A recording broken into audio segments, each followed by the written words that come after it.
আজকে যে বিষয় নিয়ে আলোচনা করব তা হচ্ছে নামাজের সাথে কুরবানির সম্পর্ক, আমাদের সমাজের অবস্থা।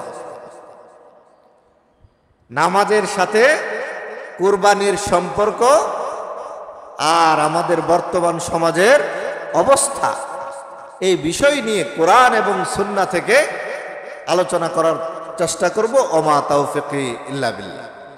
কারণ আমাদের সমাজে দেখা যায় সারা বছর অনেকে নামাজ পড়ে না, কিন্তু কুরবানি করে, ঠিক কিনা? তো তাহলে উনি এক বছর নামাজ পড়েন নাই কিন্তু কুরবানি করতেছেন, তাহলে উনি কুরবানি কি বুঝলেন, নামাজি কি বুঝলেন, মুসলমান হিসেবে দায়িত্ব কি বুঝলেন, এটা আমাদের বুঝে আসতেছে। সুতরাং আমাদের ভুল ভ্রান্তি থাকতেই পারে, কিন্তু সেই ভুল ভ্রান্তি নিয়ে বসে থাকলে হবে না, বরং আমাকে আপনাকে কোরআন এবং সুন্নাহ থেকে জানতে হবে এবং মানতে হবে।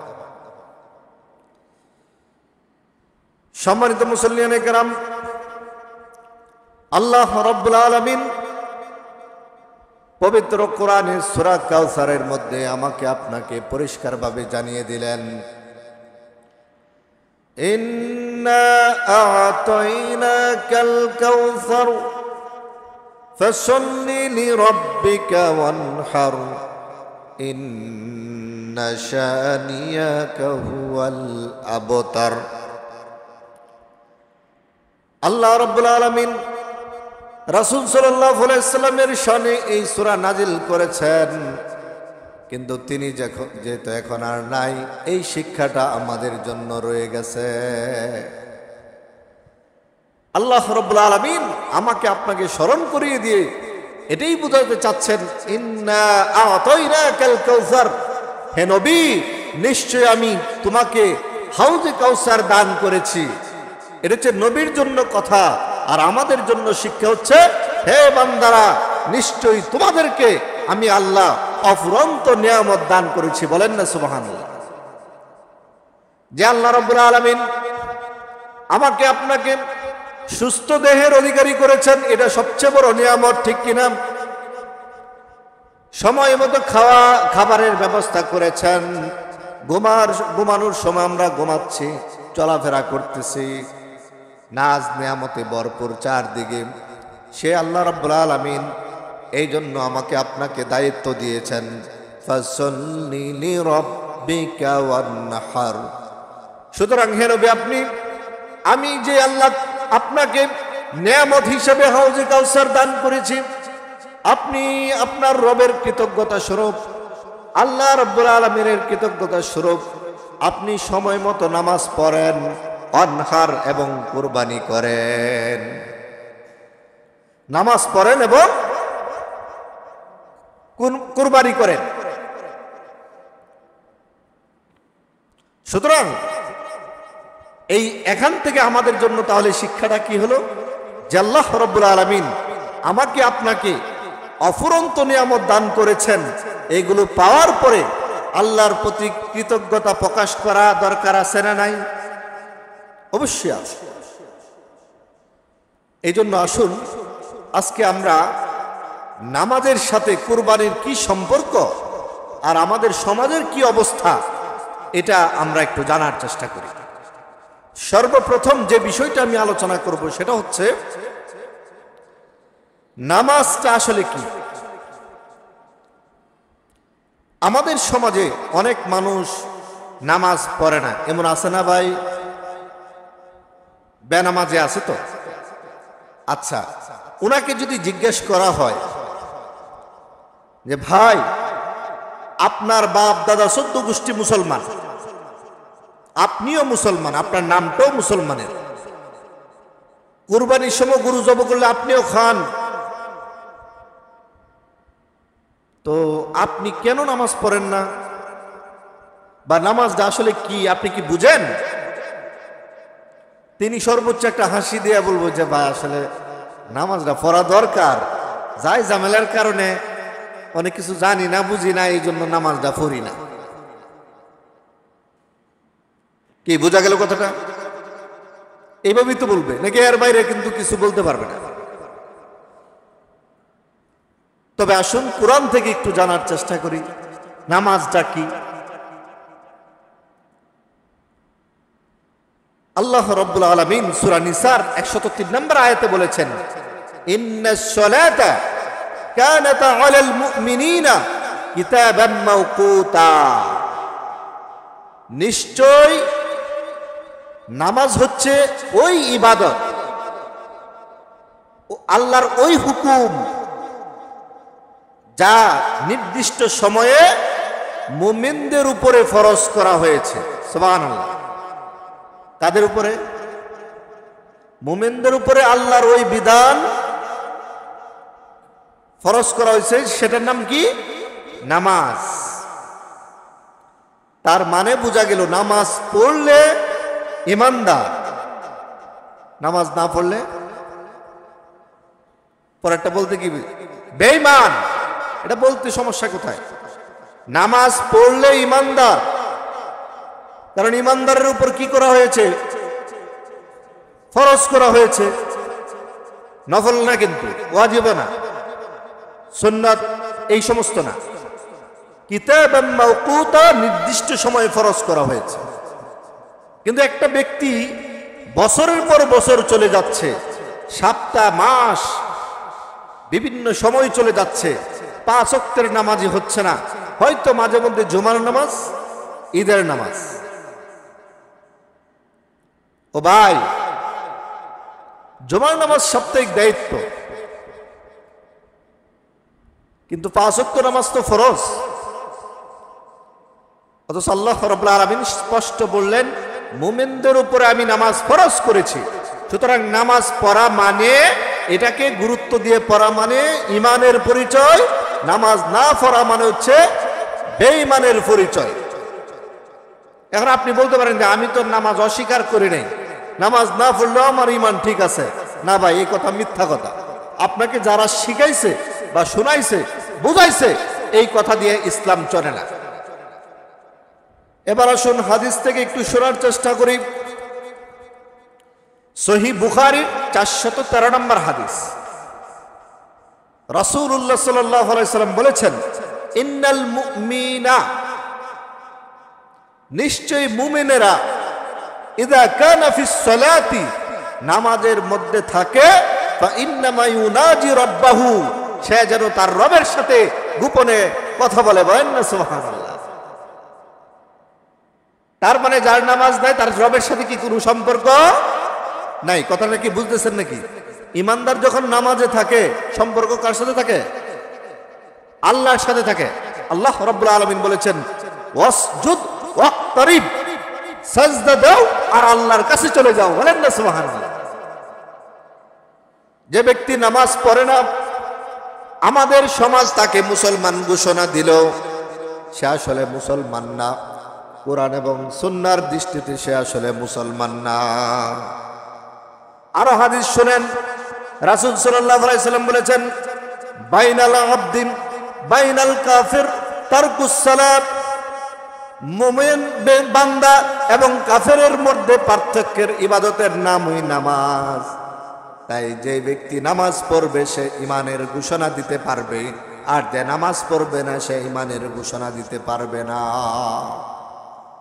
ইসলামী শরিয়া বলে না, রাসূল সাল্লাল্লাহু আলাইহি সাল্লামের যুগে একমাত্র নামাজ যদি কেউ না পড়া হতো তাকে অমুসলিম ঘোষণা করা হতো, আর কোনো ইবাদতের জন্য না আদায় করলে মুসলমান অমুসলমান হিসাবে ঘোষণা করত না।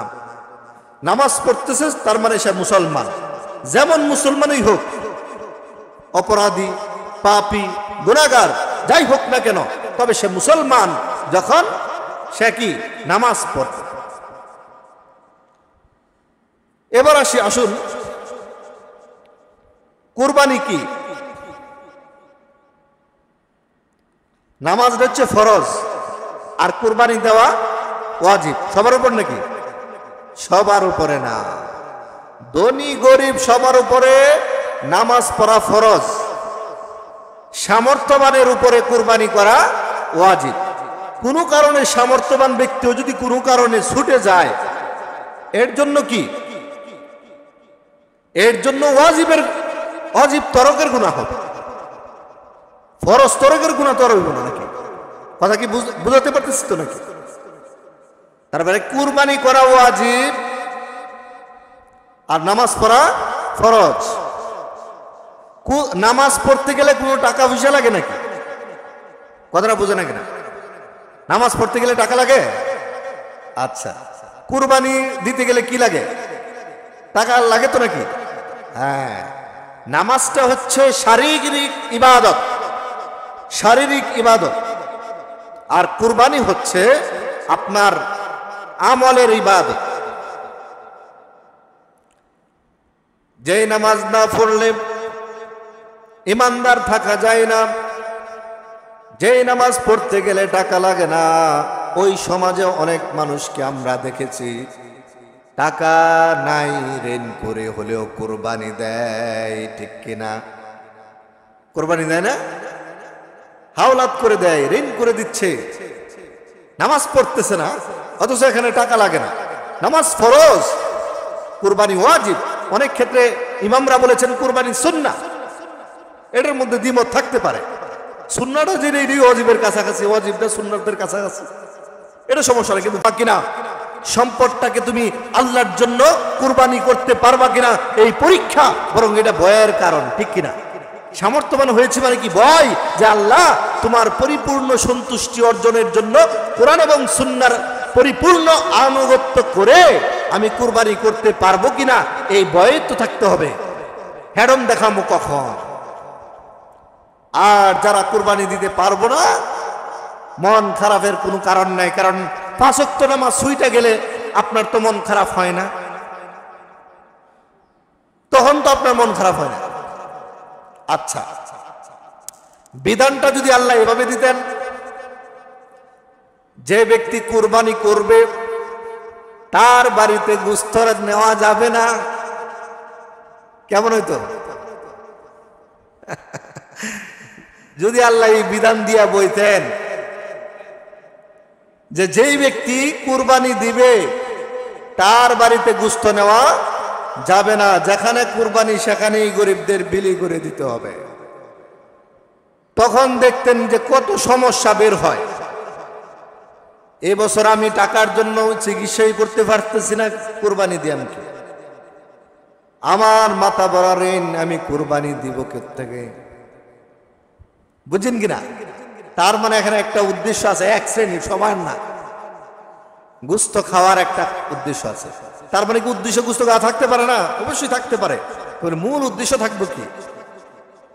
মূল উদ্দেশ্য তো থাকবে আল্লাহর বিধান বাস্তবায়ন।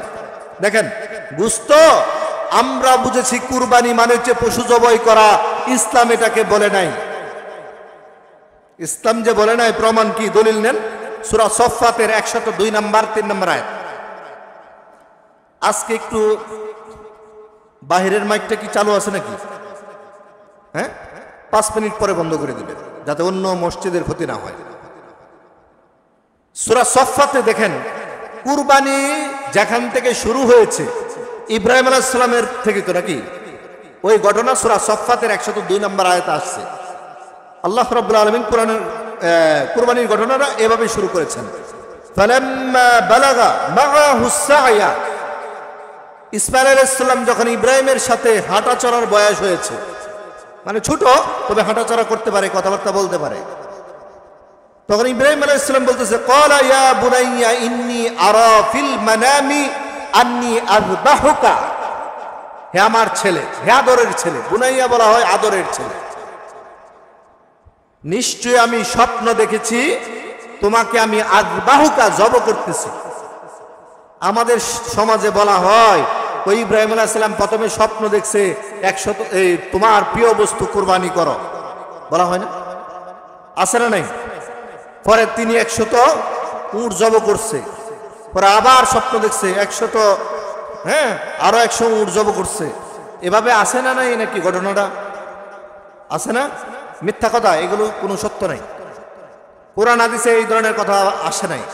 স্পষ্ট আল্লাহ বলেছেন, ইব্রাহিম আলাইহিস সালাম বলতেছে, ইন্নী আরা ফিল মানামি, নিশ্চয় আমি স্বপ্নে দেখেছি, আন্নী আযবাহুকা, আমি তোমারে জব করতেছি, স্বপ্নটাই জব করতেছি।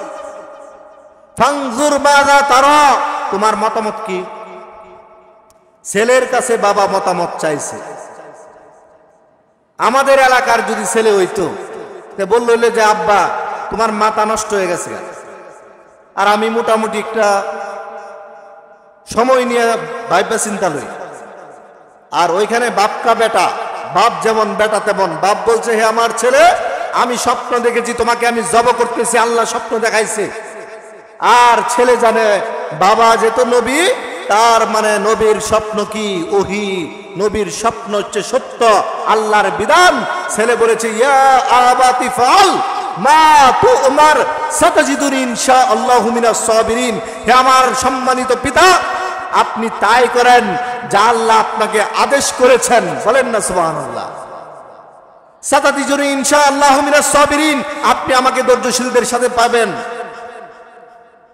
সাতাজিদুনি সিন ব্যবহার করা হয়েছে, অবশ্যই অবশ্যই আপনি আমাকে ধৈর্যশীলদের অন্তর্ভুক্ত পাবেন। আমি এই বিধানের ব্যাপারে কোনো নেগেটিভ কোনো আচরণ কথাবার্তা বলতে রাজি না। আমাদের সমাজে ঘটনা আছে, ইব্রাহিম আলাইহিস সালামের হাত পাও বান্ধা হয়েছে, ফরজ আর কেউ বলতে পারেনি। তো এবার আসি, কুরবানিটা কি এটা একটু আমরা কোরআন থেকে জানার চেষ্টা করি।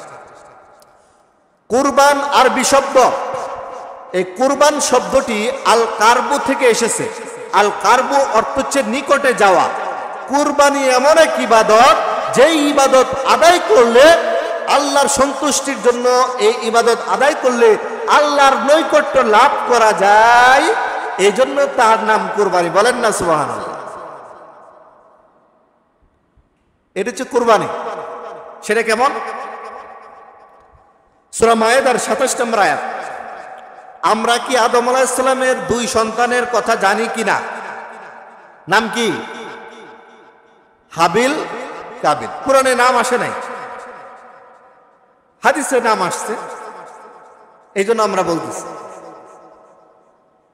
2 ছেলে কুরবানি করলো। এই কুরবানির ঘটনা সূরা মায়েদার ২৭ নম্বর আয়াত আল্লাহ রাব্বুল আলামিন বলেছেন, ইজ কাররাবা, যখনই তারা 2 জন কুরবানি করলো। ইজ কাররাবা কুরবানান, যখনই 2 সন্তান কুরবানি করলো।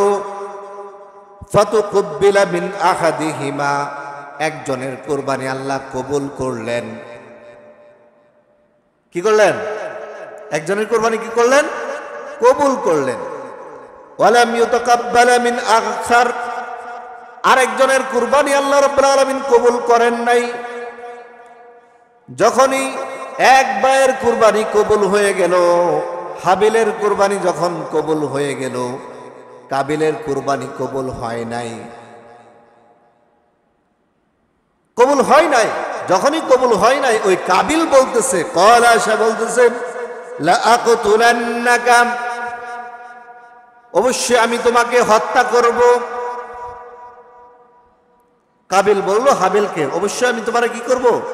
হত্যা করব, কারণ তোমার কুরবানি কবুল হয়ে যাগা, আর আমার কুরবানি কবুল হয় না।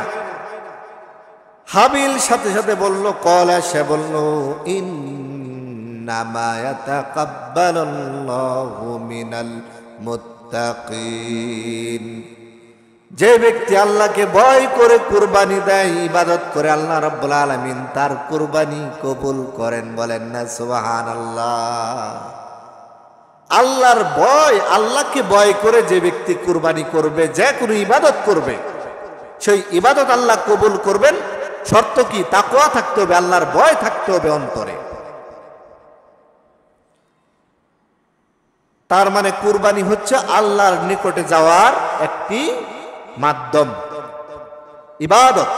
কুরবানি ওই ইবাদত, যে ইবাদত পালন করলে আল্লাহর নিকটে যাওয়া যায়। কিন্তু আমাদের সমাজ বুঝছে কুরবানি হচ্ছে প্রতি বছর জিলহজ মাসের 10 তারিখ, 11 তারিখ, 12 তারিখে পশু জবাই করাটাকে কুরবানি বলে। ঠিক কিনা? আচ্ছা, এবার আসুন আরো পরিষ্কার হয়ে যাবেন, নামাজের সাথে কুরবানির কি সম্পর্ক এবং আমাদের কি দায়িত্ব, সমাজে কি করতেছে, এই বিষয়টা পরিষ্কার হয়ে যাবে ইনশাআল্লাহ এখন যে আলোচনাগুলো করব। নামাজের সাথে কুরবানির কি সম্পর্ক দেখুন, সূরা কাউসারের 2 নম্বর আয়াতে আল্লাহ রাব্বুল আলামিন বলেছেন, ফাসাল্লি লিরাব্বিকা ওয়ানহার। সুতরাং আপনি আপনার রবের জন্য নামাজ পড়ুন, এরপরে কুরবানি করুন। তাহলে কিসের কথা আগে? নামাজের কথা আগে, তারপরে কি? কুরবানি। ভালো করে বুঝবেন, আয়াতের মধ্যে আসছে, তার মানে কি নামাজের সাথে কুরবানির সম্পর্ক আছে না নাই? নামাজের সাথে কুরবানির সম্পর্ক আছে। আল্লাহ রাব্বুল আলামিন একই আয়াতে নামাজের কথা বললেন এবং কুরবানির কথা বললেন। আল্লাহর জন্যই নামাজ পড়ো এবং কুরবানি করো। তাই আপনাকে অবশ্যই আগে 5 ওয়াক্ত নামাজি হতে হবে, তারপরে কুরবানির চিন্তা করতে হবে। এটা কি আমার কথা না আল্লাহর কথা? আগে নামাজ, পরে কুরবানি। আপনি যদি মনে করেন তাহলে এই বছর আর কুরবানি দিব না, নামাজটা আগে ঠিকঠাক করে নেই, সূরা কাউসারের 2 নম্বর আয়াত। আপনি যদি এই অজুহাত দেখান যে এই বছর আর কুরবানি করব না, যেহেতু আমার নামাজ ঠিক নাই, ও ভাই, নামাজ ঠিক করার জন্য সময় লাগে না। যেই অর্থে আপনি চিন্তা করবেন আমি ভুল করেছি, নামাজ ছাড়া যেত ইমানদার থাকা যায় না। রাসূলুল্লাহ সাল্লাল্লাহু আলাইহি সাল্লাম বলেছেন, মান তারাকাস সালাতা মুতাআম্মিদান ফাকাদ কাফারা। যে ব্যক্তি ইচ্ছা করে নামাজ ছেড়ে দিল সে যেন কুফরি করলো। যে ব্যক্তি একবার কুফরি করলো, 2 বার কুফরি করলো, 3 বার কুফরি করলো, সপ্তাহব্যাপী কুফরি করলো, মাসব্যাপী কুফরি করলো, বছরব্যাপী কুফরি করলো, ওই ব্যক্তি আবার ইমানদার থাকে কিভাবে? আপনারা কি আমার কথা বুঝতেছেন না? বুঝতেছেন না? আমি কিন্তু আমার জুমা বাদ দিয়া ছুটি নিয়ে আইছি আপনাদেরকে 2টা কথা বলার জন্য। সুতরাং ইয়েস নো ভেরি গুড, হ্যাঁ বা না একটা কিছু বলতে হবে। আর যুবকরা একটু চিল্লা ফাল্লা না করে, হ্যাঁ কথা, এই তোমরা কিসের মিটিং করো, এদিকে আসো। আর এই বেটা কি বলো, এখানে তাফসির চলতেছে, তোমরা আবার এলাকার মিটিং লইছো। কোরআন হাদিসের আলোচনার ভিতরে ঘুমানো সঠিক না। শুধু মনোযোগ দিবেন এবং আমার কথার সাথে ইয়েস তো ভেরি গুড, হ্যাঁ বা না একটা কিছু বলতে হবে। আপনারা পারস্পরিকভাবে কথা বলা যাবে না, আমার সাথে কথা বলা যাবে। তাহলে আমরা একটা সূরার আয়াত থেকে বুঝলাম নামাজের সাথে কুরবানির সম্পর্ক আছে, ঠিক। তবে নামাজ আগে, এরপরে কুরবানি, ঠিক কিনা? নামাজ ফরজ, কুরবানি ওয়াজিব, 2টাই আদায় করতে হবে, নামাজ ঠিকঠাক করতে হবে। 1 নম্বর পয়েন্ট গেল। 2 নম্বর আয়াত সূরা আনআমের 162 নম্বর আয়াত। আল্লাহ রাব্বুল আলামিন বলেছেন, শুধু আল্লাহ রাব্বুল আলামিন নিজে বলেন নাই, রাসূলকে বলতে বলেছেন, কুল, হে নবী আপনি বলুন, ইন্না সালাতি, নিশ্চয় আমার নামাজ, অনুসুকি, আমার কুরবানি। তাহলে কিসের কথা আগে আসছে ভাই? নামাজের কথা আগে আসছে, এরপরে কি? অনুসুকি, আমার কুরবানি, ও মাহইয়ায়া, আমার জীবন, ও মামাতি, আমার মরণ, লিল্লাহি রাব্বিল আলামিন, একমাত্র আল্লাহর জন্য। বলেন না সুবহানাল্লাহ। আপনি যে আল্লাহর জন্য কুরবানি করার নিয়ত করেছেন, ওই আল্লাহর জন্যই আগে নামাজ পড়াটার নিয়ত করেন। নামাজটা ঠিক করেন। বেঈমানের আবার কি এর কুরবানি? বেঈমানের কোনো জানাজাই নেই। আমাদের সমাজে এই মাসলাটাকে হালকা করে দেখা হয়, হালকা, একেবারে হালকা। নামাজ না পড়লে কেউ কোনো কিছু বলে না। নামাজ না পড়লে যে ঈমান থাকে না, এই বিষয়টা আমরা আলেমরাও বলতে আমরা ভয় পাই। কেন? কোরআন হাদিসে আছে, আপনার আমার বলতে সমস্যা কি? নামাজ না পড়লে জাহান্নামে যেতে হবে। সূরা সাফফাতের 102 নম্বর আয়াত, 3 নম্বর আয়াত, 4 নম্বর আয়াত, 5 নম্বর আয়াত পড়ে দেখেন। আজকে বলবো এগুলো ইনশাআল্লাহ। এই জন্য বললাম, আল্লাহ রাব্বুল আলামিন বলেছেন, 2 জায়গায় বলেছেন। সূরা কাউসারে বলেছেন, ফাসাল্লি লিরাব্বিকা ওয়ানহার, নামাজ পড়ুন, কুরবানি করুন, নামাজের সাথে কুরবানির সম্পর্ক আছে। সূরা আনআমের 162 নম্বর আয়াত, কুল ইন্না সালাতি ওয়া নুসুকি ওয়া মাহইয়ায়া ওয়া মামাতি লিল্লাহি রাব্বিল আলামিন, নিশ্চয় আমার নামাজ এবং আমার কুরবানি। তারপরে আগে নামাজ, পরে কি? কুরবানি। আমরা সম্পর্ক কিন্তু পেয়ে গেলাম। এবার আসি নামাজের সাথে কুরবানির কি সম্পর্ক, এটা বললাম। আমাদের সমাজের অবস্থাটা একটু বলি। কারণ সমাজের অবস্থা তো বলতে আসছে, মানে আমাদের সমাজ বলতে বাংলাদেশের অবস্থা, এই অবস্থা আপনাদের এলাকাতেও আছে। এখন বলতে গেলে আবার রাগ করলে হবে না। যদি রাগ করেন বা একটু গালিগালাজ দেন দিয়েন, পরে দিন, আগে শুনে লইয়েন। কি ঠিক আছে তো?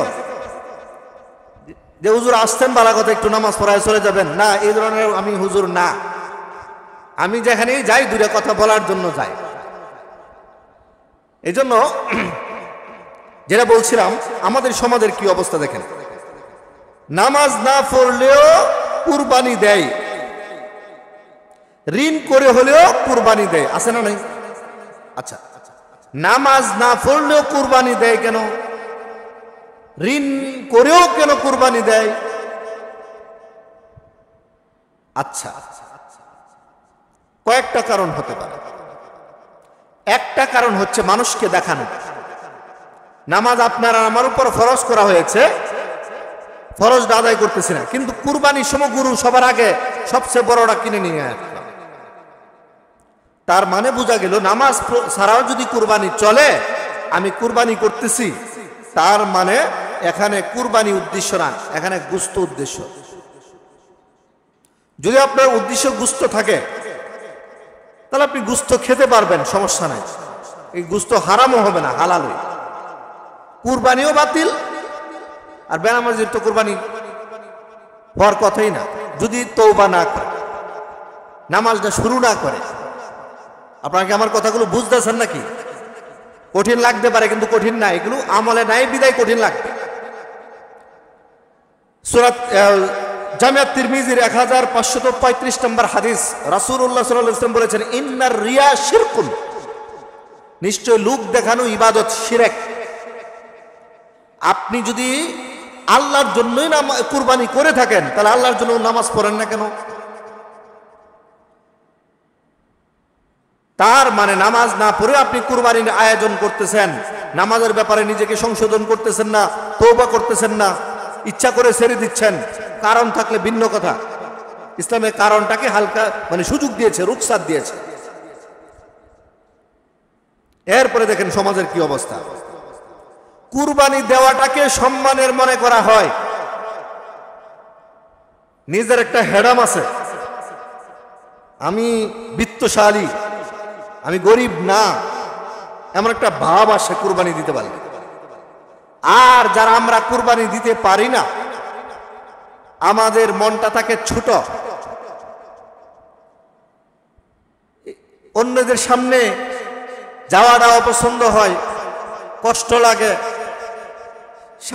স্ত্রীর সামনে ভালো করে কথা বলি না, সন্তানদের সামনে ভালো করে যাই না। কারণ কি? আমার পাশের বাড়ির একজন কুরবানি দিচ্ছে, কিন্তু আমি এবার কুরবানি দিতে পারছি না, নিজেকে একবারে অসহায় মনে হয়। ও ভাই, এমন কি হয় কি না, নাকি মিথ্যা বলছি? হয় না ভাই? আচ্ছা, কেন? নামাজ আল্লাহর বিধান, কুরবানি আল্লাহর বিধান। নামাজ ফরজ হওয়ার সাথে সাথে, যেমন ঈমান আনার সাথে সাথে নামাজ ফরজ হয়ে যায়, সামর্থ্যবান হইলেই কুরবানি ওয়াজিব, সামর্থ্যবান না কুরবানি ওয়াজিব না। এর জন্য মন খারাপের কোনো কথা নাই। যারা আমরা কুরবানি দিতে পারবো, তারা আবার আমাদের ভাইদেরকে ছোট করে দেখারও কোনো সুযোগ নেই। তোমাকে আমাকে আল্লাহ কুরবানির সুযোগ দিয়েছেন মানেই পরীক্ষার মধ্যে রেখেছেন। তুমি কি তাকওয়ার পরীক্ষায় উত্তীর্ণ হতে পারবে? এখানে হাত পাও বাঁধার থাকলে তো আর ধৈর্যশীলের পরিচয় হয় না। আর যদি বলা হয় যে আল্লাহর বিধান বাস্তবায়ন করতে গেলে সন্তানের প্রতি মায়া এসে যাবে, তাহলে নবুয়তের দপ্তর থেকে নাম কাটা যাবে। বুঝেন না কথাটা? এগুলো হচ্ছে নবীদের উপর মিথ্যা অপবাদ। বাপ এবং ছেলে দুইজনই নবী ছিলেন, ওনাদের উপর এই সমস্ত মিথ্যা অপবাদের কিচ্ছা কাহিনী বানানো হয়েছে, এগুলো সত্য নয়। তার মানে আমরা বুঝলাম কুরবানি মানে পশু জবে না, কারণ বাবা গেছিল ছেলেরে জব করত, তার মানে জীবন কুরবানি, জীবনটা কুরবানি করে দেওয়ার নাম হচ্ছে কুরবানি। আল্লাহ আমার আপনার উপর রহমত করেছে, ইসমাইলকে সরাই দিয়া এরপরে একটি দুম্বা, একটি প্রাণী আল্লাহ রাব্বুল আলামিন কুরবানি নিয়েছেন, তার মানে পরীক্ষা করেছেন। বুঝেন না কথাটা? পরীক্ষা করেছেন। ওই পরীক্ষায় আমাদের জাতির পিতা ইব্রাহিম আলাইহিস সালাম তিনি পাশ করেছেন বিদায় এখন আমরা পশু দেই। কিন্তু আল্লাহর উদ্দেশ্য হচ্ছে পশু না, তোমার জীবন। আপনি আল্লাহর সন্তুষ্টির জন্য যদি নামাজ পড়তে না পারেন, অর্থ ব্যয় করতে না পারেন, তাহলে কেমন মুসলমান হইলেন? সমাজের আরেকটি চরিত্র দেখি। গোশতের জন্য কুরবানি আমরা দেই, এটা বলেছি। দেখেন, অথচ সূরা হজের ৩৭ নম্বর আয়াতে আল্লাহ রাব্বুল আলামিন বলেছেন, লা ইয়ানালাল্লাহু লুহুমুহা ওয়ালা দিমাউহা ওয়ালাকিন ইয়ানালুহুত তাকওয়া মিনকুম। আল্লাহর কাছে কুরবানির গোশত পৌঁছে না, আল্লাহর কাছে রক্ত পৌঁছে না, বরং পৌঁছচ্ছে তোমার অন্তরের তাকওয়া। তুমি কতটুকু আল্লাহকে ভয় করে কুরবানি দিলা, এটা পৌঁছে। এরপরে সবচেয়ে বেশি ফেস লাগে কোথায়? সমাজে গোশত বন্টনে। ও ভাই, স্বাভাবিকভাবে ভাবেন তো, আল্লাহ আমাকে সামর্থ্য দিয়েছে, আমি কুরবানি দিলাম, এই কুরবানির গোশত আমার ঘরে গেল, আমার ভাই সামর্থ্য নাই কুরবানি দিল না, আমার প্রতিবেশী সামর্থ্য নাই কুরবানি দিল না। এই কুরবানি যিনি দিছেন, কুরবানির গোশতের মালিক কি উনি, নাকি যার উদ্দেশ্যে দিছেন তিনি? কথাটা বুঝেন নাই মনে? কুরবানি যার উদ্দেশ্যে দিছেন, কার উদ্দেশ্যে? আল্লাহর জন্য কুরবানি দিছেন না? তাহলে কুরবানির গোশতের মালিক কে? আল্লাহ। তাহলে মালিকে যেভাবে বলবে সেভাবে গোশত বন্টন হবে। কথাটা বুঝেন নাই মনে? কুরবানির গোশতের মালিক হচ্ছে আল্লাহ। আপনি তো আল্লাহর জন্য কুরবানি দিয়েই দিলেন, পশু জবাই করেই ফেললেন। এখন এই কুরবানির গোশতের মালিক আল্লাহ, আল্লাহ যেভাবে বলবেন গোশত বন্টন হবে সেভাবে। আল্লাহ তাআলা সরাসরি ৩ ভাগের কথা বলেন নাই, সরাসরি ৩ ভাগের কথা বলেন নাই। কি বলেছেন একটু শোনেন। সূরা হজের ২৮ নম্বর আয়াত আল্লাহ রাব্বুল আলামিন বলেছেন, ফাকুলু মিনহা, কুরবানির মাংস থেকে তোমরা খাও। ফাকুলু, তোমরা আগে খাও, নিজেদেরকে খাওয়ার কথা আগে বলেছে। তার মানে যে আল্লাহর গোশত, সেই আল্লাহ বিধান দিয়েছে প্রথমে তুমি খাও। নবীর সুন্নাহ হচ্ছে দিনটা যেন শুরু হয় কুরবানির গোশত দিয়া, ঠিক কিনা? খাবারটা শুরু হবে কি দিয়া? কুরবানির গোশত দিয়া। তার মানে নিজেকে আগে খাইতে বলেছেন, তাই আমি খেতে পারলাম। এরপরে কি বলেছেন? ওয়াতিমুল বাইসাল ফাকির, নিঃস্ব, অসহায়, ফকির, গরিব, মিসকিন যারা আছে তাদেরকে খাওয়াও। নিজে খাও, অপরকে খাওয়াও। তার মানে আমরা কি বুঝলাম? প্রথমত 2 ভাগ। আমরা যদি আরো সহজ করে বলে দিই, এই বিষয়টা একটু ফেসটা ভেঙে দিই, তাহলে আশা করি ফেসটা ভেঙে যাবে। সমাজে অনেক ধরনের পদ্ধতি থাকে, যে কোনো পদ্ধতিতে ভাগ করেন, কোনো সমস্যা নেই। জাস্ট একটা কোরআনের আলোকে যদি কথাটা বলি, সেটা হচ্ছে প্রথমত হচ্ছে 7 জনে কুরবানি দিলেন, কুরবানি 7 ভাগ হয়ে যাবে। আচ্ছা, এর মধ্যে আমি একজন, তাহলে আমার 1 ভাগ। কথাটা বুঝতেছেন নাকি না বুঝেন নাই? আমার কি 1 ভাগ। 7 জনে 7 ভাগ, আমি হচ্ছে একজন শরীক, তাহলে আমার কি 1 ভাগ না? তাহলে আমার গোশত আসলো, ধরে নিলাম যে 30 কেজি আসলো। এখন আমাকে সরিয়ে বলে নাই 10 কেজি 10 কেজি করে আলাদা করার জন্য। আমার পরিবারে যদি লোক থাকে বেশি, দরকার হয় বেশি, আমি আমার চাহিদা মতো রাখবো। এরপরে আমি দেখবো আমার কোন প্রতিবেশী কুরবানি দেয় নাই, ওনাকে হাদিয়া পাঠাবো। আমার আত্মীয়দের মধ্যে কে দেয় নাই, তাকেও আমি দিব। তার মানে কি বুঝলাম? আল্লাহ বলছে খাও, খাওয়াও, 2 ভাগ। তাহলে আমি খাইলাম, পরিবারের জন্য রাখলাম আমার প্রয়োজন মতো। আবার আরেকটা ভাগ করলাম কি, যারা দেয় না তাদেরকে আমি দিলাম, যারা দেয় নাই ওদের মধ্যে অটোমেটিকলি 2টা ভাগ। একটা আমার সরাসরি আত্মীয়, আর একটা হচ্ছে আমার প্রতিবেশী আত্মীয়। এই জন্য মূল কথা হচ্ছে আমি কুরবানি করলাম আল্লাহর জন্য, গোশত আল্লাহর। আল্লাহ বলেছে তুমি খাও, আর আমার সামর্থ্য আছে বিধায় আমি প্রতি বছর সারা বছরই খাই। আল্লাহ তো আমাকে গোশত খাওয়ার জন্য কুরবানি দেয় নাই, বিধান আমার উপর নাজিল করে নাই, কারণ আমার খাওয়ার সামর্থ্য আছে। যেই ভাইয়ের নাই ওনাকে বেশি করে খাওয়া। আপনার সামর্থ্য আছে 2টা 3টা দেন, কুরবানি বেশি করে দেন, গোশত বেশি আনেন, আপনার পরিবারের জন্য রাখেন, বেশি করে আল্লাহর জন্য দিয়ে দেন। অনেক খুলুসিয়াত মানুষ আছে যারা আপনার মনে করেন পরিবারের জন্য চাহিদা মতো অল্প পরিমাণ রাখে। তার মানে কি, আর কি বলবো, গুরু বাড়িতে আসার আগে ফ্রিজ আয়া পড়ে, আছে না ভাই? রাগ করছেন নাকি কথাটা? গুরু আসবে আগে নাকি ফ্রিজ আগে? আমাদের সমাজে ফ্রিজ আগে আইসা পড়ে যে গুরু তো জব করে রাখা লাগবে। আনেন, সমস্যা নাই, জি বন্ধ করে দেন। জি, আমাদের করণীয় বলে এই কথা বলে জমার আলোচনা শেষ করব। যে আমাদের যে করণীয়, একজন মুসলিম হিসাবে আমাদের প্রথম করণীয় হচ্ছে নিয়মিত সালাত আদায় করা। সালাত ছাড়া ঈমান থাকে না। সালাত ছাড়া কুরবানি কবুল হওয়া না হওয়া সন্দেহ আছে। দ্রুত ঋণ পরিশোধ করবেন। ঋণ রাইখা আবার ঋণ করে কুরবানি দিতে যাবেন না। যদি আপনার এই ক্ষেত্র থাকে যে আমার যে ঋণ হবে কুরবানির পরে অতি সহজেই অল্প সময়ে আমি পরিশোধ করতে পারবো, তাহলে করতে পারেন। আপনাকে আমার কথা বুঝতেছেন তো নাকি? কিন্তু যদি দেখেন গত বছরের ঋণ এখনো পরিশোধ করতে পারতেছেন না, আরো ঋণ হলে আরো কষ্টে পড়ে যাবেন, তাহলে ওই ধরনের ঋণ করে কুরবানি দিতে যাবেন না। কারণ রাসূলুল্লাহ সাল্লাল্লাহু আলাইহি ওয়াসাল্লাম বলেছেন, ইয়াগফিরু লিশ-শাহীদি কুল্লা যামব, শহীদের সকল গুনাহ মাফ, ইল্লা দাইনা, ঋণের মাফ নেই। এরপরে সাধ্যমতো কুরবানি দিবেন, আল্লাহকে ভয় করে বেশি বেশি ইবাদত করবেন। সর্বশেষ যে কথা বলে জুমার খুতবা শেষ করছি, আলোচনা শেষ করছি, সেটা হচ্ছে বেশি বেশি তাওবা এবং ইস্তিগফার করবেন। ভয়ের কোনো কারণ নাই। যারা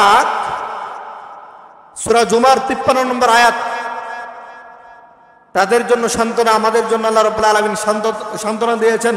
কুল, হে নবী আপনি বলে দেন, ইয়া ইবাদিয়াল্লাযিনা আসরাফু আলা আনফুসিহিম, হে বান্দারা, হে নবী আপনি বলে দেন, আমার বান্দাদেরকে বলেন, হে আল্লাহর বান্দারা, তোমরা যারা নিজেদের উপর পাপ করতে করতে জুলুম করে ফেলেছো, লা তাকুনাতু মির রাহমাতিল্লাহ, আল্লাহর রহমত থেকে নৈরাশ হইও না।